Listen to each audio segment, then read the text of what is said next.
সাল্লাল্লাহু আলাইহি ওয়াসাল্লাম প্রায় সময় খুতবা দিতেন রাসূল তাকে বুকে নিয়ে। আল্লাহ রাসূল সাল্লাল্লাহু আলাইহি ওয়াসাল্লাম তাকে বুকে জড়ায় জড়ায় খুতবা দিতেন এবং রাসূল তাকে পিঠে নিয়ে নামাজের সময় রাসূল যখন নামাজ পড়তেন তখন তার পিঠের উপরে উঠে এই হুসাইন রাদিয়াল্লাহু তাআলা কত আনন্দ করেছেন। সেই রাসূল সাল্লাল্লাহু আলাইহি ওয়াসাল্লামের কলিজার টুকরাকে তারা এক ফোঁটা পানি পান করতে দেয় না, পানি আনতে দেয় না। তাদের ফ্যামিলির লোকগুলোকে তারা এত কষ্ট দিয়ে দুঃখে দুঃখে তাদেরকে তারা এখানে মারতেছিল। আসসালামু আলাইকুম ওয়া রাহমাতুল্লাহি ওয়া বারাকাতুহু। নাহমাদুহু ওয়া নুসাল্লি আলা রাসূলিহিল কারীম, আম্মা বা'দ। আল্লাহ রাব্বুল আলামিনের দরবারে অসংখ্য শুকর যে আল্লাহ তাআলা আজকে আমাদেরকে আশুরার বিষয় নিয়ে আলোচনা করার মতন তৌফিক দান করেছেন। এই জন্য মহান রবের দরবারে শুকরিয়া আদায় করি, আলহামদুলিল্লাহ। এখানে আমাদের কয়েকটা বিষয়, এক তো মুহররম মাস, এরপরে আশুরার বিষয়, এরপরে কারবালার ইতিহাস, কয়েকটা বিষয়কে সমন্বয় করে এই আলোচনাটা করতে হয়। তো আমি এই জন্য আপনাদেরকে সংক্ষেপে রাসূলুল্লাহ সাল্লাল্লাহু আলাইহি ওয়াসাল্লাম থেকে শুরু করে একবারে হুসাইন রাদিয়াল্লাহু তাআলা আনহু পর্যন্ত ইতিহাসটা কিভাবে কি হয়েছে যদি একটু সংক্ষেপে না বলি তাহলে আপনারা মূল পয়েন্টটা বুঝবেন না। এই জন্য সংক্ষেপে আপনাদেরকে ইনশাআল্লাহ বলবো। তো চলুন কথা না বাড়িয়ে আমরা মূল আলোচনায় চলে যাই। তো আমরা প্রথমেই নবীজি সাল্লাল্লাহু আলাইহি ওয়াসাল্লামের জীবনীটা একটু সংক্ষেপে আলোচনা করি। নবী করিম সাল্লাল্লাহু আলাইহি ওয়াসাল্লামের জীবনীটা আমরা তিন ভাবে বিভক্ত করতে পারি, তিন ভাগে। প্রথমত নবীজির নবুয়াতের পূর্বে 40 বছর, দ্বিতীয়ত হচ্ছে নবীজির নবুয়াতের পরের মাক্কি জীবন 13 বছর, তারপরে হচ্ছে নবীজির হিজরতের পরে মাদানী জীবন 10 বছর। এই তিনটা ভাগ। তো তিনটা ভাগের ভিতরে একটু হালকা হালকা করে কথা বলে দেই। নবুয়াতের আগের যে 40 বছর সেখানে নবীজি দাওয়াতের আমল করেন নাই, দাওয়াত দেন নাই, তবে তিনি অনেক সভ্য ভদ্র ছিলেন। যে দেখতো কাফেররা পর্যন্ত তাকে খুব সেলুট করতো, সম্মান করতো, ভালো বলতো। এমনকি এক পর্যায়ে কাফেররা বলতে বাধ্য আল আমিন, বিশ্বাসী, যে মুহাম্মদের মতো এত ভালো মানুষ হয় না। তো নবুয়াত পাওয়ার পরে 13 বছর মক্কার দাওয়াতের আমল শুরু হলো। দাওয়াত দিতেছেন, ইয়া আইয়ুহান নাস কুলু লা ইলাহা ইল্লাল্লাহ তুফলিহুন। এই দাওয়াতের আমল চলতেছে। তো মক্কার কেউই, বেশিরভাগই মানুষই করে না, দাওয়াত আমল গ্রহণ করতেছে না, কিছু সংখ্যক মানুষ নবীজির কথা শুনছে। তো এখান থেকে নবীজি সাল্লাল্লাহু আলাইহি ওয়াসাল্লাম হিজরত করে। এখানে আর একটু বিষয় আছে যে মক্কার ভিতরে রাসূল সাল্লাল্লাহু আলাইহি ওয়াসাল্লামকে শিয়াবে আবু তালিবের ভিতরে তাকে বন্দি রাখা হয়েছিল প্রায় 3 বছরের মতো। সেখানে অনেক কষ্ট তাকে দেওয়া হয়েছে, বিভিন্ন নির্যাতন সহ্য করে পরবর্তীতে আল্লাহর হুকুমে হিজরত করে মদিনায় যান। সেখানে বছর 10 বছর মদিনায় রাসূল সাল্লাল্লাহু আলাইহি ওয়াসাল্লাম অবস্থান করেন। তো আমরা এখান থেকে একটু মূল পয়েন্টের দিকে চলে যাব ইনশাআল্লাহ।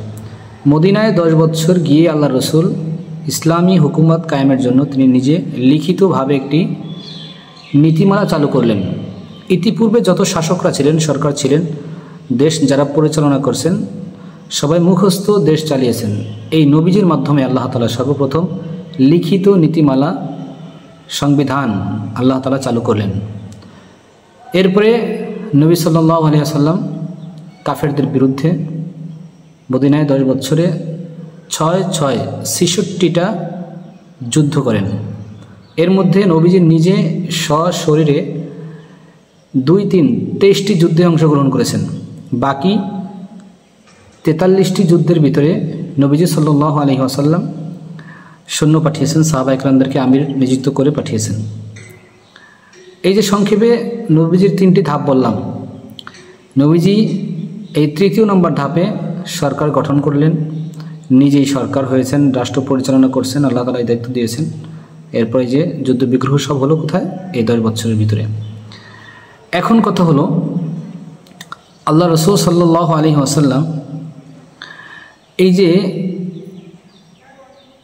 66টি যুদ্ধ করলেন মদিনার 10 বছরে, প্রশ্ন জাগে আল্লাহর নবী বাকি 43 বছর জিন্দেগিতে একটা যুদ্ধ কেন করলেন না?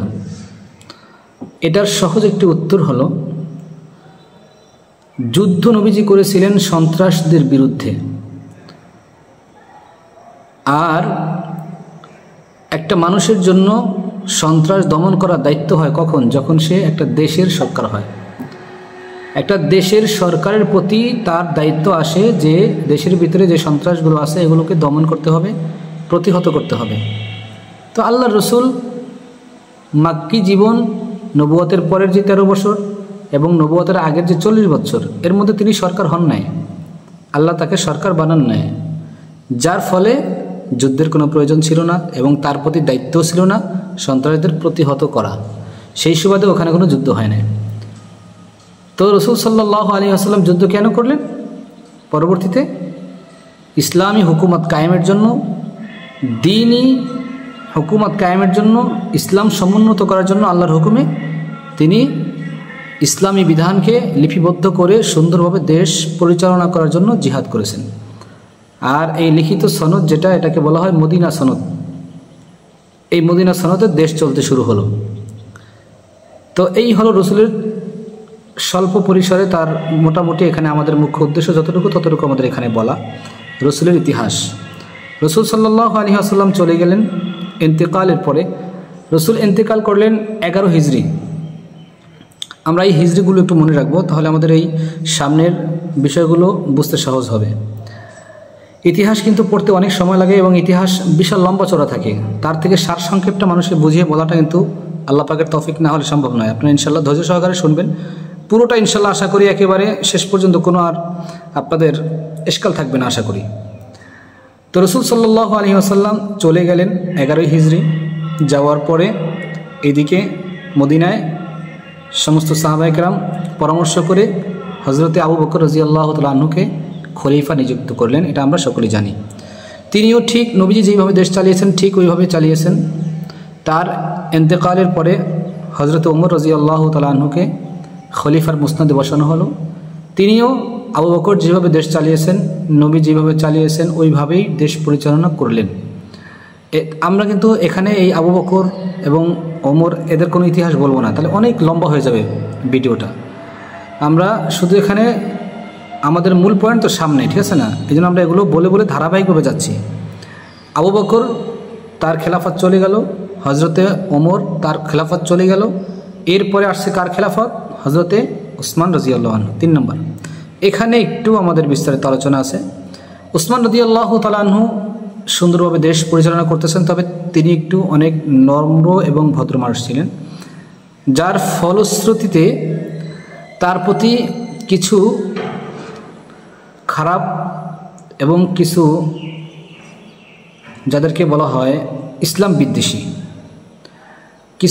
বিদ্বেষী, কিছু চক্রকারী চক্রান্ত লোকেরা তার বিরোধিতা করতে শুরু করলো এবং এক পর্যায়ে তাকে খুব চক্রান্ত করে তার বাসভবন যেটি ছিল, তিনি কোরআন তেলাওয়াতরত অবস্থায় ছিলেন, কোরআন তেলাওয়াতরত অবস্থায় তার মস্তকটাকে দেহ থেকে আলাদা করে ফেলে এবং তার রক্তের প্রথম ফোঁটাটা কোরআনের যে আয়াতের উপরে পড়েছে সে আয়াতটাও আমরা অনেকেই জানি, আলহামদুলিল্লাহ, ফাসায়াকফিকাহুমুল্লাহ। এই আয়াতের উপরে রক্তের প্রথম ফোঁটা পড়েছে। এটার অর্থ হলো আল্লাহ তাআলাই তোমার জন্য যথেষ্ট। তো আমরা সকলে জানি সমস্ত শহীদদের সাক্ষী বিভিন্নভাবে হাসরের ময়দানে তার অঙ্গ প্রত্যঙ্গ, তার রক্ত, এরকমভাবে জমিন, অনেকের বিভিন্নভাবে যেই জমিনে যুদ্ধ করেছে সেই জমিন তার পক্ষে সাক্ষী দিবে। হজরত উসমান রাদিয়াল্লাহু তাআলা আনহুর শাহাদাতের সাক্ষীটা স্বয়ং কোরআন দান করবে। সুবহানাল্লাহি বিহামদিহি। তো যাই হোক, উসমান রাদিয়াল্লাহু তাআলা আনহুকে যখন শাহাদাত বরণ করায় ফেললো তারা, এইদিকে মুসলমানগণ সঙ্গে সঙ্গে খলিফা তো প্রয়োজন, আগে তো খলিফা লাগবে। তো তারা হজরতে আলী রাদিয়াল্লাহু তাআলা আনহু যেহেতু নবীদের জামাই, সে উপস্থিত আছেন, তাকে তারা খলিফা বানিয়ে ফেলল। তো এইদিকে আরেকটু কথা বলি, দামেস্কের ভিতরে তখন থাকতেন আমির মুয়াবিয়া, তিনি একজন বড় সাহাবা। তিনি মক্কা মদিনায় থাকতেন না, তিনি থাকতেন দামেস্কে। তো আমির মুয়াবিয়া ওখান থেকে পত্র পাঠাইলেন যে আমি এই অবস্থায় খলিফা হিসাবে আলীকে মানি না। কেন মানে না? এই যে উসমান রাদিয়াল্লাহু তাআলা আনহু এবং হজরতে আমির মুয়াবিয়া, কিতাবের মধ্যে আসছে তারা দুইজন ছিল একই বংশের।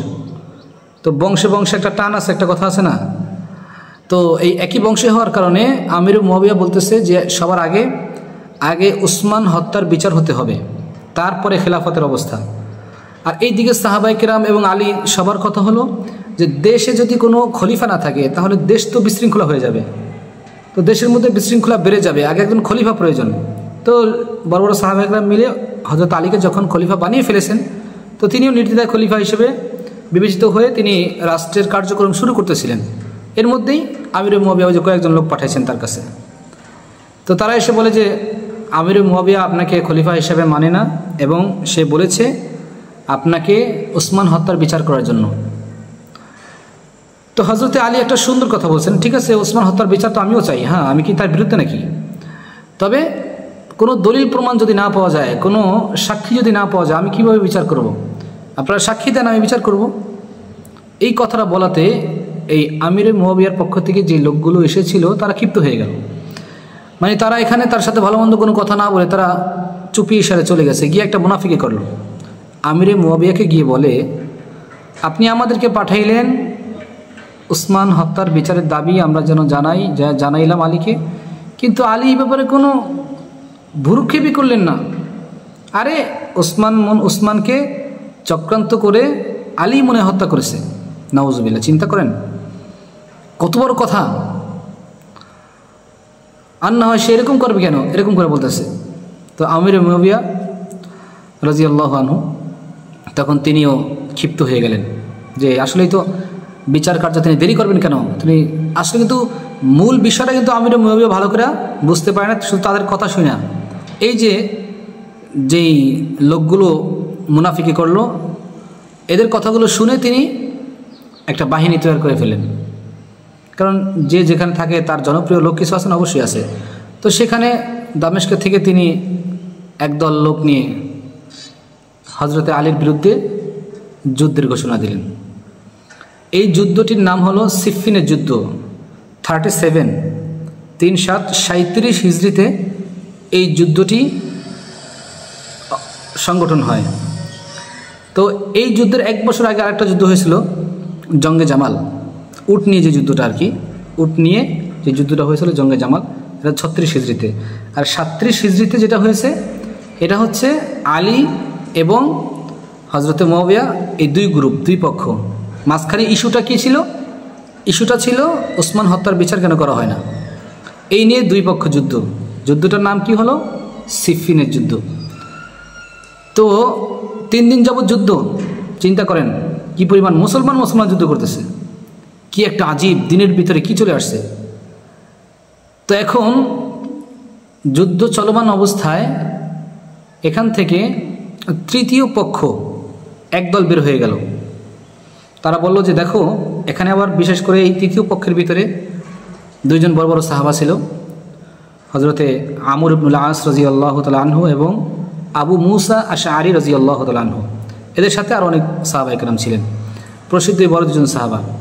তো তারা বলতেছেন যে আমির মুয়াবিয়া এবং হযরত আলী দুইজনেই একটু থামুন আপনারা, যে আমরা মুসলমান ভাই আমরা রক্তপাত আর ঘটাতে চাই না, আমরা এর একটা সলিউশন প্রয়োজন, একটা ডিসিশনে আমাদের উঠতে হবে। এরকমভাবে ইসলাম চলবে না, এতে অনেক বড় ধরনের ক্ষতি হবে, আর রক্তপাতের প্রয়োজন নেই, আমরা একটা সমাধানে আসি। তো ঠিক আছে, উভয় পক্ষে মোটামুটি মেনে নিয়েছেন আমির মুয়াবিয়া এবং হযরত আলী রাদিয়াল্লাহু আনহু। এই দিকে আলী রাদিয়াল্লাহু তাআলা আনহুর পক্ষে যে লোকগুলো ছিল এর মধ্য থেকে 12,000 লোক বের হয়ে গেছে। বের হয়ে গেল কি? বের হয়ে গিয়ে এদেরকে কিন্তু খাওয়ারেজ অর্থাৎ খারেজিয়া যাদেরকে বলি আমরা, এই খারেজিয়া সম্প্রদায় এই যে এখান থেকে শুরু হবে। আর খারেজিয়া কত ভয়ঙ্কর, কত খারাপ এর সামনে আরও বুঝতে পারবেন। এই খাওয়ারেজরা 12,000 তারা বের হওয়ার পরে তারা ফতোয়া দিল, এই 12,000 তারা একটা সৈন্য দল, তারা ফতোয়া দিল আমরা আমিরে মুয়াবিয়াকে মানি না, আলীকেও মানি না, আবু মুসা আশআরীকেও মানি না, এবং আমর ইবনুল আস এদের কাউকে আমরা মানি না, বরং তারা কাফের হয়ে গেছে। ফতোয়া দিয়ে দিল নাউযুবিল্লাহ, যে তারা ওসমান হত্যার বিচার কোরআন থেকে কেন করে না, তারা মানে এরকম বলতেছে। তো এখন দেখেন এই সম্প্রদায়গুলো বের হয়ে তারা যেই ফতোয়াটা দিল কত মারাত্মক ধরনের। আলী রাদিয়াল্লাহু তাআলা আনহু খুব রাগী মানুষ না, আল্লাহ তো তাকে অনেক শক্তি দিয়েছেন, আর তার সামনে ইসলামের কোনো ক্ষতি হবে এটা তিনিও বরদাস্ত করবে না। আসলে সাহাবাদের ভিতরটা এরকমই সকলেরই। আলী রাদিয়াল্লাহু তাআলা আনহুর সঙ্গে সঙ্গে ওই খাওয়ারেজ 12,000-এর সাথে জিহাদের ঘোষণা করলেন এবং নহরা নামক স্থানে তাদের সাথে জিহাদও হওয়ার পরে আলী রাদিয়াল্লাহু তাআলা তাদেরকে পরাজয় করেন। আলী রাদিয়াল্লাহু তাআলা আনহু তিনি ওই যুদ্ধে বিজয় নিয়ে আসেন। তবে ওই যুদ্ধের ভিতর থেকে 12,000 সব মরে নেয়, কিছু খাওয়ারেজ বেঁচে ছিল। এখান থেকে দেখেন সূত্রপাত ঘটবে আরও কিছু সামনে। কিছু খাওয়ারেজ বেঁচে ছিল 37 হিজরিতে এই যুদ্ধ হওয়ার পরে, এখান থেকে কিছু খাওয়ারেজ বেঁচে থাকার পরে এই খাওয়ারেজগুলো আবার ভিতরে ভিতরে আস্তে আস্তে আস্তে আস্তে আস্তে আস্তে তারা দল বড় করতে থাকলো। দল বড় করে এই দিকে তারা প্ল্যান করলো আমিরে মুয়াবিয়া, হজরতে আলী এবং আমর ইবনুল আস এবং আবু মুসা আশআরী, এই চারজনকে তারা একই দিনে একই টাইমে তারা হত্যা করে ফেলবে, এই প্ল্যান তারা করে ফেললো। ওই যে আমাদের দেশে একবার আমরা শুনেছি আগে যে 64 জেলায় একবার 64টা বোম একসাথে ফুটাবে, কে যেন এরকম একটা কাহিনী হয়েছে এবং ফুটাইছেও শুনছি। তো এই একই টাইমে তাদেরকে হত্যা করা এটা কত বড় একটা প্ল্যান হতে পারে। তাও কবে? 17ই রমজান ডেট ফাইনাল করলো 40 হিজরি। তার মানে ওই যে সিফিনের যুদ্ধ হলো 37 হিজরিতে, মনে আছে তো? 37 হিজরিতে সিফিনের যুদ্ধ, আর 40 হিজরিতে যদি তাদের এই প্ল্যান প্রোগ্রাম বাস্তবায়নের জন্য তারা রেডি হয়ে থাকে তাহলে কয় বছর সময় করলো? 3 বছর। 3 বছর পর্যন্ত প্ল্যান করে করে এইবার তারা প্ল্যান মোতাবেক কাজ, যেমন কথা এরকম কাজ। তারা ওই দামেস্কের ভিতরে আমিরে মুয়াবিয়ার ওখানে লোক সেট করলো, আলীর কাছে লোক সেট করলো, আমর ইবনুল আস যেখানে থাকে সেখানে লোক সেট করলো, এবং আবু মুসা আশআরী যেখানে থাকে সেখানে লোক সেট করলো। সব জায়গায় লোক সেটিং করে কোন সময়? টাইমটা হলো ফজরের নামাজের পরে, ফজরের নামাজের সময়। আলী রাদিয়াল্লাহু তাআলা আনহু ফজরের নামাজে রওনা করলেন, তারে অতর্কিতভাবে হামলা করে ওখানে শহীদ করে দেওয়া হলো। ওইদিকে আমির মুয়াবিয়া ওই দিন যে কোনো কারণে নামাজে যান নাই, তার জায়গায় আরেকজন ছিল, তাকে হত্যা করা হলো। আবু মুসা আশআরী এবং আমর ইবনুল আস তাদেরকেও জখম করা হয়েছে, তবে তারা বেঁচে গেছে, যেভাবে দরকার ছিল ওইভাবে হয় নাই, আল্লাহ তাআলাই বাঁচাই দিয়েছেন অবশ্য। তারা ট্রিটমেন্ট করে চিকিৎসা করে সুস্থ হয়ে গেল।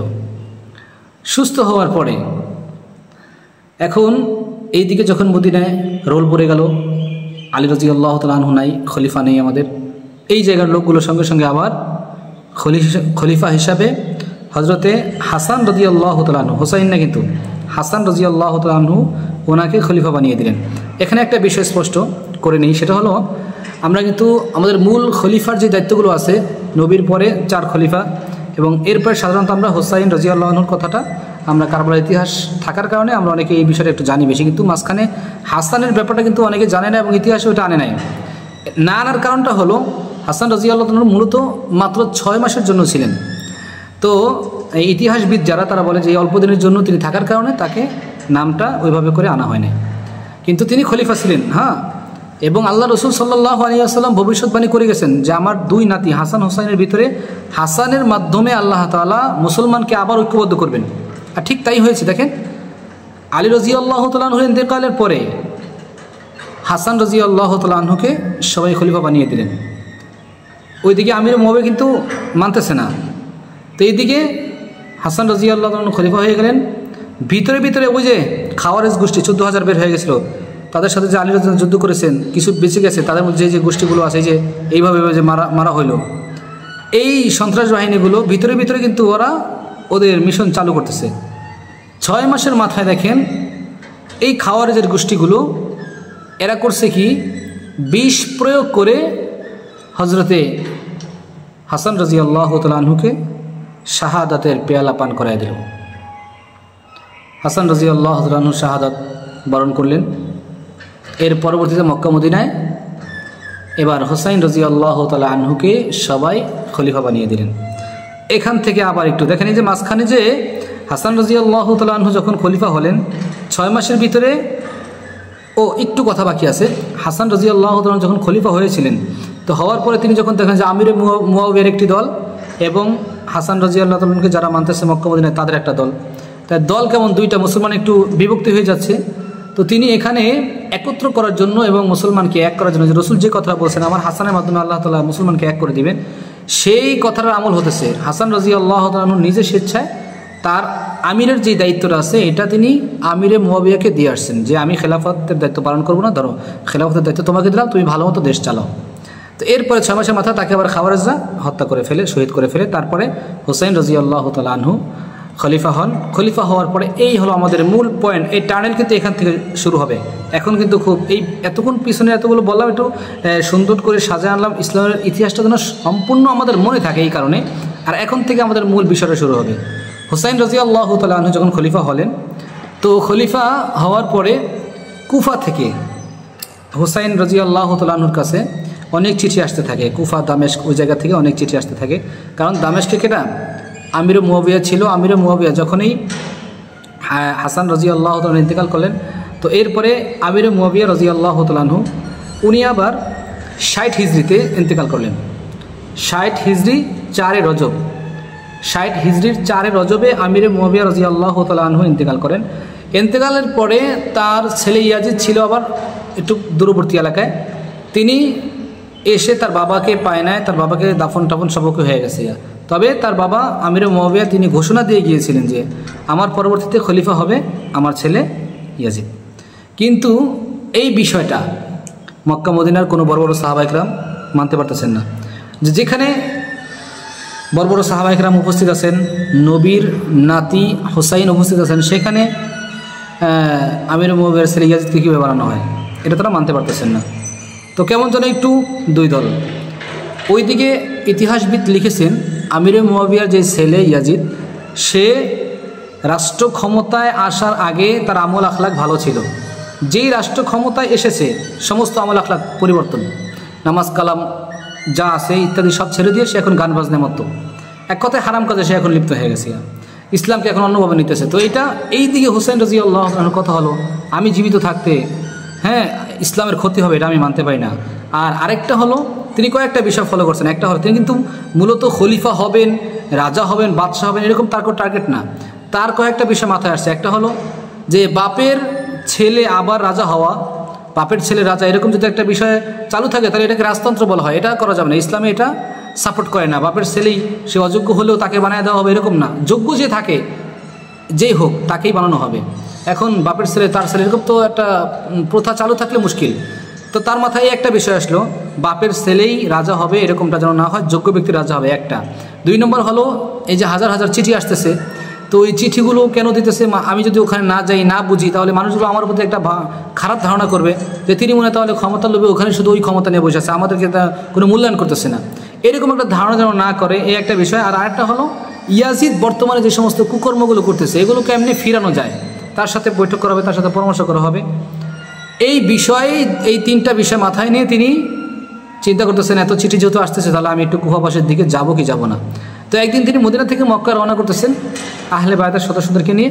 এমন সময় বড় বড় সাহাবা ইকরাম যারা ছিলেন, এই যে আমর ইবনে আস রাদিয়াল্লাহু আনহু, আবু মুসা আশআরী, আরও অন্যান্য সাহাবা ইকরাম তাকে বললেন যে আপনি কোথায় যাইতেছেন? তখন তিনি বললেন যে আমি একটু মক্কা যাচ্ছি আপাতত।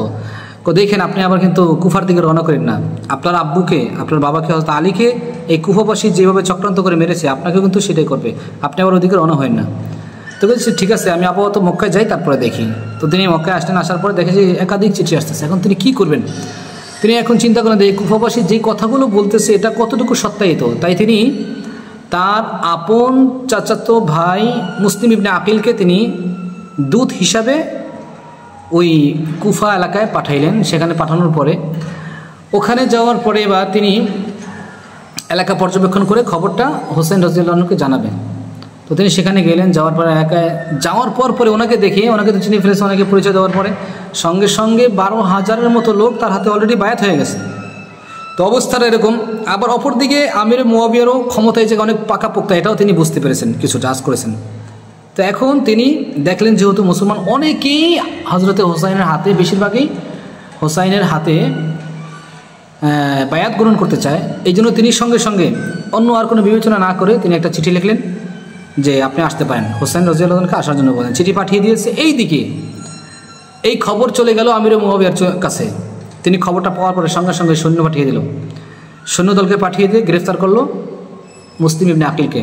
যেই বাড়িতে ছিল সেই বাড়ির লোকটাকে গ্রেফতার করলো, গ্রেফতার করে তাকে হত্যা করছে এবং এই মুসলিম ইবনে আকিলকে হত্যা করা হলো। তো এখন যখন তাকে গ্রেফতার করে নিয়ে আসে এমন সময় তিনি উপস্থিত লোকদের ভিতরে বলে দিল, ভাই আমি তো হযরতে হোসাইনকে এখানে চলে আসতে বলেছি, এখানকার পরিস্থিতি এখন যেরকম, তিনি আসতে তো তাকেও তারা মেরে ফেলবে, তাকে আসতে না করো। সে তো আহলে বাইতের সদস্যদেরকে নিয়ে অলরেডি মনে হয় রওনা করে দিয়েছে। তার আসলেই কিন্তু তিনি রওনা করেও দিয়েছে, কিন্তু তার এই বার্তা কিন্তু আর পৌঁছে নাই। তিনি যে আসতে বলছে ওই বার্তা অনুযায়ী সে আসতেছে। এদিকে মুসলিম ইবনে আকিলকে শহীদ করে ফেললো, সে যেই ঘরে অবস্থান করলো সেই ঘরওয়ালাকেও শহীদ করে ফেললো। তো এখন আমিরে মুআবিয়ার সন্তান ইয়াজিদের টার্গেট হলো যে এখানে আমার ক্ষমতা দখল থাকতে হবে, ক্ষমতায় থাকতে হবে আমার। ইসলাম কোন দিকে যায় না যায় সেটা দেখার দরকার নেই, জনগণ কী করবে না করবে সেটা দেখার দরকার নেই, ক্ষমতার চেয়ারে দখলদারি হিসেবে থাকতে হবে, এটাই আমার শতসিদ্ধ কথা। তো এখন ক্ষমতা টিকে রাখার জন্য যা করা প্রয়োজন তাই করবে, নাউজুবিল্লাহ। এখন দেখেন ওইদিকে হযরত হোসেন রাদিয়াল্লাহু তাআলা আনহু তিনি তার আহলে বাইতের সদস্যদেরকে নিয়ে তিনি এবার কুফার দিকে রওনা হইলেন। এখন দেখেন এখানে কিন্তু একটা বিষয় স্পষ্ট, হযরতে হুসাইন রাদিয়াল্লাহু তাআলা আনহু যুদ্ধ করার জন্য যাইতেছেন না। এখানে আমাদেরকে অনেকে এই কথাটা ভুল বোঝায় যে তিনিও যুদ্ধ করতে গেছেন, যার কারণে এই সমস্যা হয়েছে, তারও দোষ আছে, নাউজুবিল্লাহ। না, যুদ্ধের জন্য যদি তিনি যাইতেন তাহলে আহলে বাইতের ভিতরে যে মহিলারা ছিল, ছোট বাচ্চারা ছিল, শিশু বাচ্চারা ছিল, দুধ পান করে একদম ছোটো ছোটো বাচ্চারা ছিল, তাদেরকে সাথে করে নিয়ে যেতেন? অসম্ভব। যুদ্ধের ময়দানে, জিহাদের ময়দানে, জেহাদে অংশগ্রহণ করে নারীর জন্য ওই সময় ছিল না। নারীদেরকে জিহাদে নেওয়া হতো না, বৃদ্ধদেরকে নেওয়া হতো না, বাচ্চাদেরকে নেওয়া হতো না, অথচ তিনি নারী পুরুষ সবাইকে নিয়ে রওনা হয়েছে। তো যাই হোক, তিনি যখন আসতেছে এই খবর আবার আমিরে মুআবিয়া পেয়ে গেছে।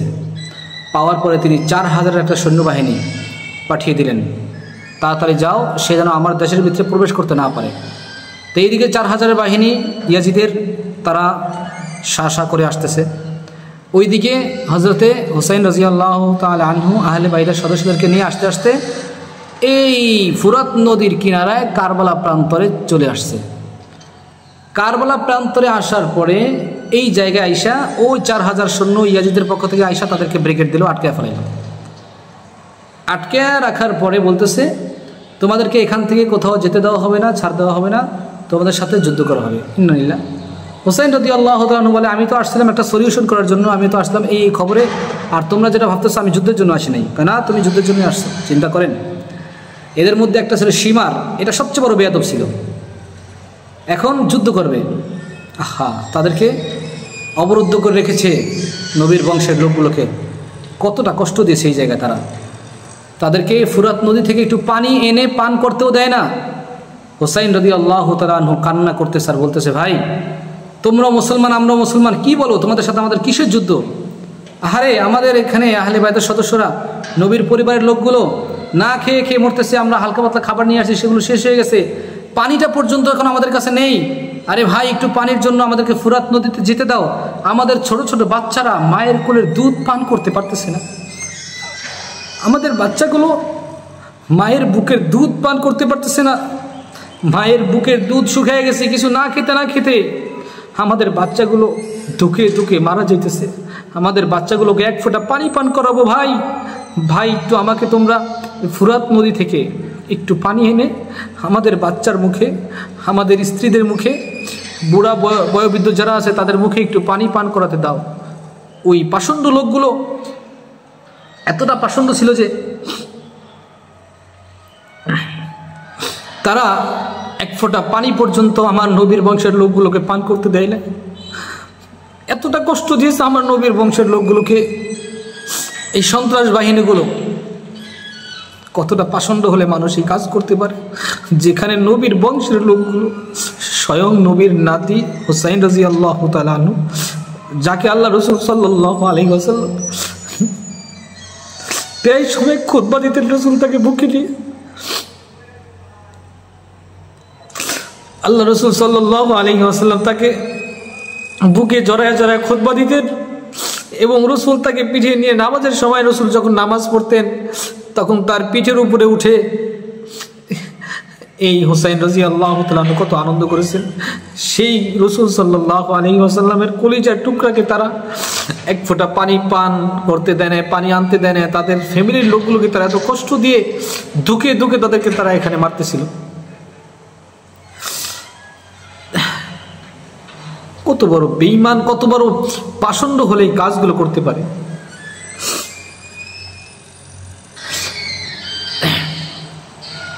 যাই হোক প্রিয় উপস্থিতি, আসলেই এই হৃদয়ের ভিতরে ঘটনা শুনলে চোখের পানি ধরে রাখা যায় না। আল্লাহ তাআলা তাদেরকে উত্তম বদলা দান করেন যারা এই কষ্ট করে আমাদের জন্য দিন জিন্দা করে রেখে গেছেন।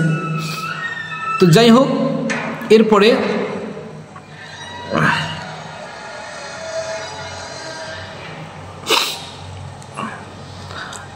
এরপরে এখানে তারা এক পর্যায়ে তাদের সাথে যুদ্ধের কথা বলল।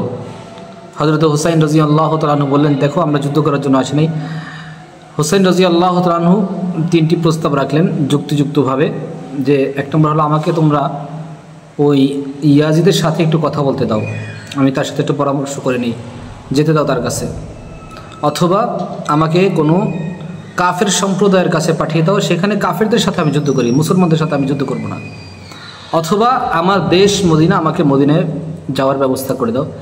তিনটা প্রশ্নই খুব যুক্তিযুক্ত ছিল, কিন্তু এই সন্ত্রাস বাহিনীগুলো সেগুলো মানে নেয়। তারা এক পর্যায়ে যুদ্ধ শুরু করলেন। যুদ্ধ করতে করতে সবাইকে হত্যা করে ফেললেন, সবাইকে মেরে ফেললেন, সবাইকে শহীদ করে ফেললেন। সর্বশেষ হুসাইন রাদিয়াল্লাহু তাআলা আনহু একবারে ক্লান্ত শ্রান্ত হয়ে এক জায়গায় বসে আছে। এখন ওরাও ভাবতেছে, ওদের মধ্যে অনেকে, যে রসুলের নাতি যার দুই গালের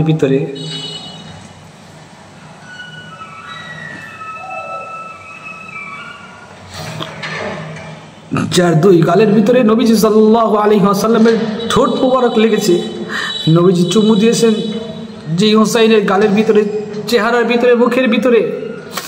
এই হুসাইন রাদিয়াল্লাহু তাআলা আনহুর কিভাবে তার গলার ভিতরে ছুরি বসাবে, এটাও অনেকেই ভাবতেছিল।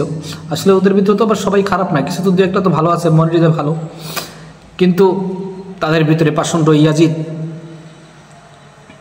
ইয়াজিদের এই সৈন্যবাহিনীর ভিতরে সবচেয়ে পাষণ্ড যে ছিল সীমার, এই সীমার তখন ছুরি বের করে হুসাইন রাদিয়াল্লাহু তাআলা আনহুকে একটা আঘাত করে তার মাথাটাকে দেহ থেকে আলাদা করে খঞ্জরের উপরে মাথাটাকে ঝুলিয়ে উঠায়া তারপরে ইয়াজিদের সামনে নিয়ে গেছে। এই নাও তোমার শত্রুকে নিয়ে আসছি। ইয়াজিদ দেখে থমকে গেছে, কি ব্যাপার, আমি তো তোমাদেরকে ওখানে বাধা দিতে বলছি, সেজন্য আমার দেশে না আসতে পারো, তোমরা এটা কী করেছো? তবে এখানে একটা বিষয়, যেই রাষ্ট্রে যেই সরকার থাকে, ওই সরকারের আন্ডারে যদি কোনো ক্রাইম হয়, কোনো দুর্নীতি হয়, কোনো সমস্যা হয়, তো এটার দায়ভার কিন্তু সরকারকে কিছুটা হলেও নিতে হয়, অবশ্যই নিতে হবে। তো যেহেতু ওই সময় ইয়াজিদ দায়িত্বশীল ছিল, তার আন্ডারে তার অন্তর্গত লোকগুলো এরকম কাজগুলো করছে, এটার জন্য তার দায়ভার অবশ্যই নিতে হবে। তো যাই হোক, এই খাওয়ারজ সম্প্রদায়গুলো উপর দিয়ে এক কথা বলতো, ভিতরে আরেক কথা। তো এক পর্যায়ে সেখানেও দেখেন খাওয়ারজদের অবস্থাটা পরে কি হয়েছে। কিছুদিনের মধ্যেই এই যে ইয়াজিদের ক্ষমতার পাশাপাশি তার বিরুদ্ধে আবার একজন ছিল মুখতার নামে এই লোকটা তার বিরোধিতা করত। তো এক পর্যায়ে মুখতারের সাথে ইয়াজিদের সাথে প্রচণ্ড বাজাবাজি।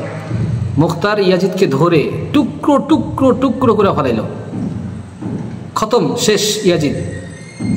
এখন ওই যে খাওয়ারজের গোষ্ঠী, যারা সেই উসমানকে শাহাদাত বরণ করাইলো, আলীকে করলো, এরপরে হাসানকে করলো, হুসাইনকে করলো, সব চক্রান্ত ফাঁদ এই পর্যন্ত যারা আসছে, এরা এখন কি করে দেখেন, এরা এখন উপরে উপরে মিছিল দেয়, হায় হুসাইন, হায় হুসাইন, আরে আমাদের হুসাইন, আরে আমাদের হুসাইন। এই আজকে শোনেন, এই ঘটনা থেকে আমাদের একটা বিষয় স্পষ্ট, যে আজকে যারা হায় হুসাইন নামে যারা তাজিয়ার মিছিল বের করতেছ, তারা মূলত রসুলের আশেক না, তারা মূলত কারবালার ইতিহাস জানো না, তারা মূলত হুসাইনের প্রেম নিয়ে বাঁচনায়।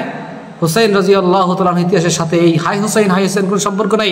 এই হাই হুসাইন বলছে এই শিয়া গোষ্ঠী, সেই খাওয়ারজ সম্প্রদায়। আজকে এগুলো যারা করতেছে, তারা ইসলামের দুশ্মন, তারা ইসলামের কোনো প্রকার ভালাই চায় না।